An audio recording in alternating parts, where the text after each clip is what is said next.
Hey guys, you're welcome back to my channel. In this tutorial, we'll be looking at this cup corset with an asymmetrical hem.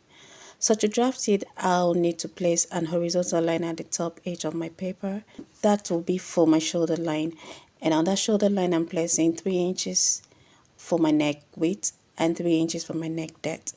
Using the curved part of my pattern master, I'm connecting the neck width to the neck depth. I'll go back to the shoulder line and I'm placing a half of my shoulder measurement. At that point, I'm going down with 1 inch and I'll connect that to the neck width, and that's my shoulder slope. Going back to the shoulder slope, I'll measure a half of my shoulder measurement again for my arm curve. At that point, it will be my chest line, and I'm getting a midpoint of that line, connecting the shoulder slope to my chest line. And at the midpoint of this line, I'm going inwards with ½ inch. So I can create my arm curve, I'll need to place a quarter of my bust measurement on my chest line and mark it, drawing an horizontal line to mark that point. I'll then use the curved part of my pattern master to connect my shoulder slope through the ½ inch at the midpoint of my chest line, and then I'll connect it a quarter of my bust measurement. Now I have created my arm curve, so I need to place my horizontal measurement of 9.5 inches for my bust point, 13.5 inches for under bust. I'm using 17 inches for the half length of this top, and then the blouse length I'm using 26 inches. So I'll create a straight line. I'm just marking this point again at a different point and then drawing out these horizontal lines to mark those points. On this lines, I need to place a half of my bust to bust measurement, like so, connected it into a straight line to my bust point. Measuring what I have left of my shoulder, getting the midpoint of that, I am connecting it to the nipple to nipple line which I have on my bust point. So now we are done. So we'll be cleared. I need to level this line of chest line, bust point, under bust line, waist line, and the blouse length. So now on my under bust, to make the cup of the corset, I'll go in with ½ inch, behind the nipple to nipple line, and I'm going outwards with 1.5 inches. Okay, and at the bust point, I'm going down with ½ inch. I'll be using that to connect it in a curved manner to the point that I marked on the under bust.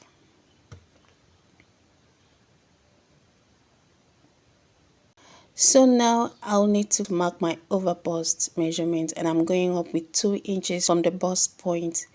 That will be the over bust for this corset. And drawing an horizontal line for that point, I need to tighten that over bust. So I'm using 3/4 of an inch on both sides of this nipple to nipple line, okay, which I have on my upper bust, and then I'll connect it from the bust point to those points that I have marked, and they will become my dart legs. So note the way I use my pattern master. And so for the dart I've already created, I'm gonna extend it to what I have on the hemline. This, we have different options of creating this dart. So for this corset, I am going down straight from what I have on my underbust to the hem. Those are the dart manipulations I have for this corset. So I'll tighten my yoke. On my over bust line, I'm using ½ inch on both sides of the nipple to nipple line, and I'm connecting it to meet the shoulder line like so. And that's for my tightening, and it will come very handy because I'll be making a Queen Anne neckline for this. So to create the cup, I am going upwards with 1 inch from my bust point, and I'm going inwards with ½ inch, creating that line, I'll use the curved part of my pattern master. From the ½ inch that I have there, I'll connect it to meet the dart leg that I have on the under bust, like I'm doing now in this video. And to create the side cup, I'll measure what I have from my bust point to the under bust and measuring that outwards, and I'm adding ½ inch to that measurement, and that becomes the other curve. And then I'll use the curve part of my pattern master and connect that point to meet the other dart leg I have on the under bust, like so. So now I like to have just ½ inch below the chest line. It will help make it very easy for me when I'm sewing the sleeves. So then to create my neckline, I'm using the inward dart leg to connect to the ½ inch. I have 1 inch over the bust point, and I'm connecting the other dart leg to the other cup. Okay, so I am placing a quarter of my bust measurement, and for the under bust measurement is 33 inches, so I'm placing a quarter of that, and I'm replacing the dart that I've taken off for the cup, which is about 2 inches. On the waistline, I've snatched it to 34. It was 36 initially, so I'm placing a quarter of that, and I'm replacing the dart that I took out. Same thing on the hip line. I am placing a quarter of the hip, and I'm replacing the dart which I took out. Now because this has a little flare on the hem, so I'm using about 3 inches, I'll need to extend this line to meet the 3 inches there, and then I'll connect that 3 inches which I have there to the waistline. So I'm simply connecting the dots that I have on the chest line, bust point, under bust, and waistline. I decided to use a biro because I will have a lot of lines on this corset and I didn't want us to get confused about it. So follow me step by step and we'll learn this together. Feel free to ask any question where you do not have it clear and we'll all learn together. So now to create the shape that I want for the hem, so I'm going upwards at the edge there with 3 inches and I'll connect it to meet the blouse length.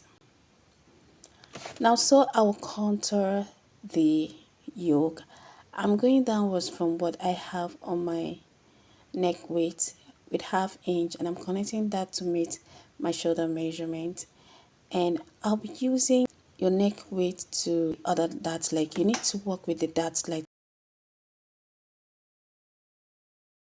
I need to manipulate the dart out and then connect the neck width to the dart leg I have there. So that will be the Queen Anne neckline, and I'm cancelling the first line that we made there. So that part you're seeing me trying to trace out will be the yoke part for the front. So now we need to manipulate this dart because I notice whenever I'm sewing a Queen Anne neckline, I always have this very bad gapping, and you wouldn't want that to happen. So I need to just take out all these excesses so we'll have less of our amendment to do when we are sewing the corset. So now I'll need to cut out the back panel first before I take out all the dart manipulations that I have on the front panel. Cutting that out, I'm done with the front panel, and this is the back panel. And because I'll be using a zipper for this blouse, I'm creating 1 inch for that zipper allowance. I'm connecting it all the way up. Okay, so now I'm bringing back the front panel, placing it on the zipper allowance, so the center front has to align on the zipper line, like so.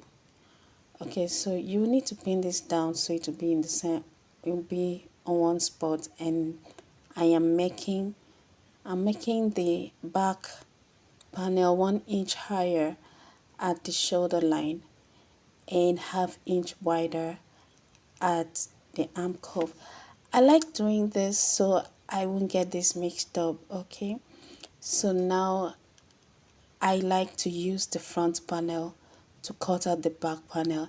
And when I am done with having this 1 inch higher and ½ inch wider, I can now proceed to manipulate whatever that I already have marked out. So with this now, I am cutting out the back panel, and then I'll need to work on the back panel first before I move on to the front panel. So from the shoulder line, note is the shoulder line of the front panel. I am marking 16 inches for the back half length. I'm marking the waistline and the underbust measurement. So at the underbust, I am going inwards with 2 inches. Remember the 2 inches we added to the front panel, we had to replace, okay? So I won't be needing that for the back panel. I am simply connecting what I have for the bust measurement, and to that 2 inches I have taken out on the underbust, the waistline, and the hem. Okay, now this is how it's easy for me to get all these manipulations and not get confused, okay?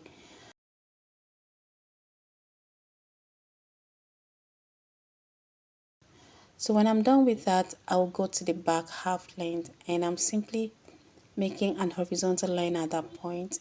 At that point, I will go inwards with 1 inch for that back indentation we have there, so you will not have any gapping or bulging. So that's the essence of that 1 inch I'm going inwards with. And then I'll connect it to the hem and to the neckline. So after doing that, I will make 1 inch again, following this new contour, this new line that I've created, and that's the zipper allowance. So when you're inserting the zipper, it will follow this line, that this new line, okay? So it's not going to be a straight line anymore. So cutting this out, I'll need to create the back yoke. All right, so now I like to go down with ½ inch. Remember, it was ½ inch we used for the front panel, so it will be the same thing. I'm going downwards with ½ inch from the chest line, making an horizontal line there. Okay, I'll need to create the neckline. Creating the neckline, I'm using 1 inch from the front shoulder line, and I'm creating that neck line like so. Okay, and if you don't want this too low, because at some point I noticed I don't want it too low, so I made it ½ inch. Okay, so I cut it out, and then just for the style, I'm placing a half of my nipple to nipple measurement. That's the dot line I'll be using, and then I'm going upwards from that bust point line. I'm going upwards with 2½ inches for the keyhole shape that I want to mark out there. So I'll contour the yoke. I am going upwards with ½ inch from the bust point line. Okay, so I'm shading that part that we need to cut out, and using my scissors, I'm cutting out those points that I shaded. Now this becomes the back yoke, and the front, I am cutting out the dart manipulations that we need to cut out. Cutting out the cup as well, this is what we have. So now we have the front one and the front two, and because I want it in one piece, okay, so I'll be able to shape out whatever I have there. I'll need to use a masking tape to just put these two pieces together. For the asymmetrical hem, I'm going upwards from the blouse length with 5 inches, just creating an horizontal line at that point as a guide. I will measure 3 inches from the center line, from the front center, 3 inches inwards on that line that I created, and from that line I'm going downwards with 1½ inches. You can make it 2 inches if you want that V very bold. Okay, so connecting it to the 3 inches I have on that same line, I'll use the cuff part of my pattern master to connect that point. Just follow what I'm doing in this video. Connect that point in a cuff shape to your hem, and we have that hemline that we have on the thumbnail. So now for this part, they are just style lines. You can use beads, you can use embroidery, but I'll be using bias to just create these style lines. So now from the nipple to nipple line, from the dot line I have there, I went inwards towards the midpoint with 1 inch, and just watch how I am creating this style line. From the hem there, from the edge there, I used 3 inches inwards, and I made it to meet the midpoint of the side panel that we have there, and I'll just create it off. Now you have to be careful so it would not go into the cup. All right, so now we have the style line 1, the style line 2, and the style line 3. So this I'll replicate on the fabric when the time is right. All right, for the front yoke, like I said, I will need to manipulate this dart first to avoid any kind of capping, and if you have to, you can use your masking tape just to put this in place before you cut it out. All right, these are the pieces we have for the front panel, and this is what we have for the back. So I'll be using this fabric for the blouse, and I'll be using this chantilly lace for the sleeves.